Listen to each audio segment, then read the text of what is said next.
tiştekî ji bo Kurdistan nekiriye, fişekekî ji bo Kurdistan neteqandiye, yani dilopek xwîn ji bo Kurdistan nerijandiye, ew qas heqaret şoreşa Kurdistan dike, ew qas heqaret bi rêber apor dike, ew qas heqaret şervanên azadî dike mesela. İşte ev nayê wê kî donanin. Çima ew qas êrişîme dikin? Em eger hebin, ger em hebin, em her roj bêjin. Ger em hebin, em bêjin kê Süleyman Moyînî qatil kiriye.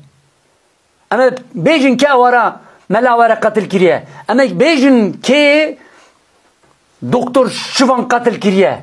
Em bêjin kê Ali Asker qatil kiriye. Doktor Xalit qatil kiriye. Em vona min yek bêjin. Em bêjin kê Rojava dorpêç kiriye. Em bêjin kê em bên ew qas kanal vekirin. Ji bo ku mesela bên ticareta Rojava nekirin. Da ku were dorpêç kirin wer fatisandin. Em vona min bêjin. Ancî em bêjin kê şengal terk kiriye. Em bêjin. Da ku em nebêjin gerek çi were kirin? Gerek em wer tasfiye kirin. Yani ev heman muxabın, saçari muxabın, ev tevne en kido akı dibêje huva var kuştun aynı tevne. Yani mi milva pöyüsten ve bêjin.